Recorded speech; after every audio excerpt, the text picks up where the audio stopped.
So as he said, I'm Josh. I grew up in a family of meat and potatoes. I had a gourmet chef grandmother, a deli daycare where I would be dropped off every day eating amazing food. And so if you take a look at my family background, that's not really surprising. So on my mom's side, they grew up in Argentina. This is a place where you have a lot of dairy farmers, including my family. You add to that my dad's side of the family, Fort Worth, Texas, born and raised, myself as well.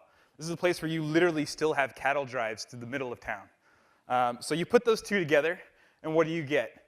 Not surprisingly, pretty much every meal that I ate was a giant pile of meat. At one point in my life, I would literally brag that I ate steak every day for 40 days. And I thought that was an accomplishment. So it all changed on a very fateful trip. I like going up to Lake Tahoe, one of my favorite things to do. You know, this is a trip that normally takes 4 or 5 hours. We got stuck in a really bad snowstorm, so about 10 hours into what should be a 4 or 5 hour trip, we're all really stir-crazy in the car. We're having lots of crazy conversations. At one point, we were making animal noises to keep ourselves entertained. We had the car turned off. Everyone was basically sleeping in their car, and we got on the subject of nutrition. So a very good friend of mine up in the back in the audience, Brian Rabin, was really the man with the plan.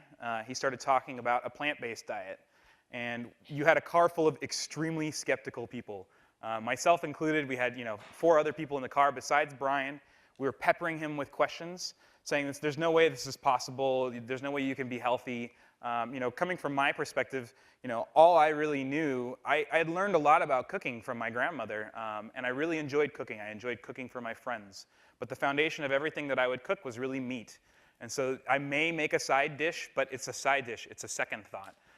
And so after this long conversation with Brian, I think he did a very good job of inspiring the rest of the group. So those four others of us in the car all decided to go 7 days, no meat whatsoever. So a little bit of a support group in each other, challenging each other to try 7 days with no meat. I think if you were to ask those who knew me at all, they would say, Josh, going 7 days with no meat, not only no meat, but no animal products whatsoever. They would have told you that's absolutely impossible. And so after those 7 days, day 8, the first thing I did, A, was I ate a giant pile of pulled pork. And then B, I sort of reflected. It was actually very easy for me to go 7 days with no meat, no animal products whatsoever. And I took a look at my own family history. I have 2 grandfathers who had quadruple heart bypasses. Not very surprising, given what I've been talking about my family history. I have a grandmother who passed away from diabetes. I have lots of cancer in my family. And so all of these things together really said, well, maybe I can try 30 days. And so 30 days quickly turned into more than a year and a half on a purely plant-based diet. And so I didn't go into it lightly.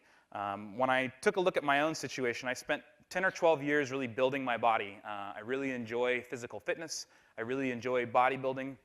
And I had a major concern that I would waste away. I would be skinny and sickly, and all of this work that I put in would just completely disappear. So after more than 2.5 years now of doing not only plant-based, but then maybe mostly vegetarian, totally a non-issue, I actually found that not only was I able to continue increasing my strength and my performance, but also saw massive gains in endurance as well. So the other big concern, one of my favorite things to do is to eat. It's one of my favorite ways to interact socially.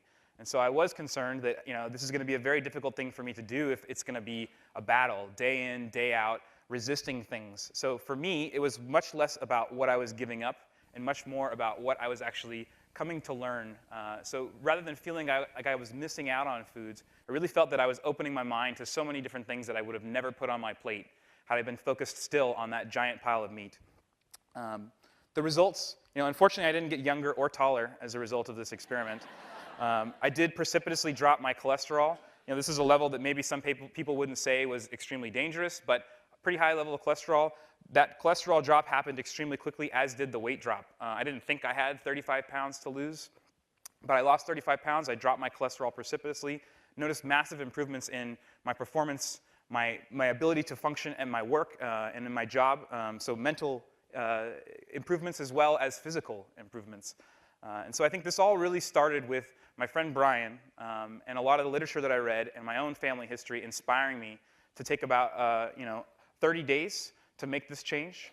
And hopefully my inspiration, these things that inspired me, can also be an inspiration for you to believe that this is possible for you as well. Thank you.